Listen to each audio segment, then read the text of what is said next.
Hello, I'm Nicholas M. Kelly from the Department of Rhetoric here at the University of Iowa. In this lesson, we're going to expand on our knowledge of digital audio recording and learn more about digital audio editing. Previously, we learned how to record an audio file with Beautiful Audio Editor and how to download that file for editing later. We also learned some handy audio recording tips. Today, we're going to learn how to import audio and how to find free stock music online that we can pair with our audio recordings. We're going to learn a little bit about how to cut and layer tracks, as well as how to change the volumes of tracks over time. Learning these skills will enable us to produce a simple podcast, our end goal for this lesson. For this lesson, it's once again recommended you have a laptop with a built-in microphone.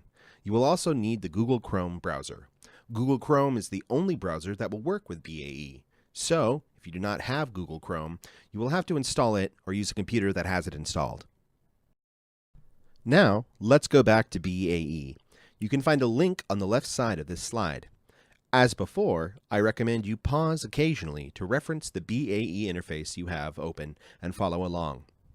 When BAE opens, you can find a button that says Import at the left of the screen. Clicking this button allows you to add audio files from your computer.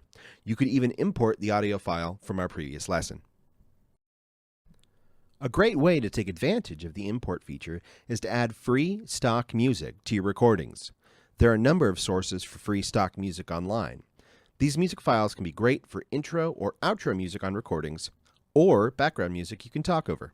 Another advantage of these free audio clips is that you won't run into issues with copyright. This can be important if you ever want to post your content online. To find a piece of stock music, try freestockmusic.com. You can find the URL on this slide.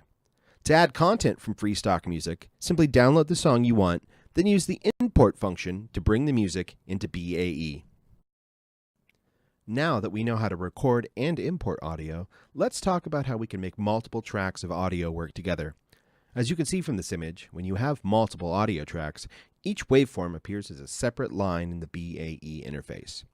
You can click and drag on these waveforms to move them forward and backward on the audio timeline, or even between tracks if you'd like to combine multiple recordings on one track. On the top menu bar, you will also find the Cut button, which is highlighted in green on the right of this slide. With Cut mode selected, you can click where you would like to split a track, and the Cut feature will divide the recording. After that, you can simply delete the extra audio. This is useful if your stock music is much longer than you would like, and you only need a few seconds of a much longer clip. There are a number of ways you can benefit from combining multiple tracks. You can speak over background music if you are doing a spoken audio recording like a podcast. You can use multiple tracks to combine the best takes of a longer work, or have multiple tries at recording a section as well. There are, of course, more advanced options, like mixing together multiple audio inputs. With enough practice with audio editing tools, you could record and mix multiple instruments together. You could even start a band and produce a recording using the same skills we're practicing today. Beyond layering and combining recordings, we can also adjust the volume of those recordings. Beneath each track's waveform is a volume bar, which allows you to adjust the volume of the track over time. Simply click on the bar and it adds a dot. You can then adjust the volume between dots on your timeline. Adjusting volume over time is a good way to do things like adjust for spikes in volume. You can also have your line move up or down from 0 to fade in or out of audio tracks, a useful trick for intro and outro music. Lastly, let's talk very briefly about effects. Effects are ways you can modify or adjust the sound of your recordings. In the bottom right corner of the BAE interface, you can see the FX button, seen here on the top left of this slide. When you click the FX button, you are given many options for effects you can add.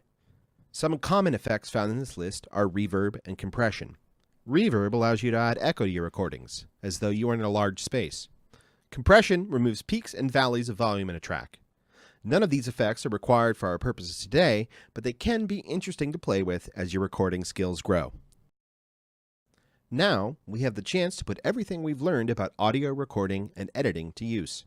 You will utilize your audio editing skills and familiarity with stock music to produce a brief podcast. First, create a new project on Beautiful Audio Editor. Find some stock music you want to use as intro and outro music and import it in BAE. Record some vocal content for your podcast.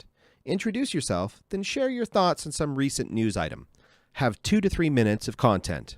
Make sure to use your editing skills to fix any errors in your vocal performance.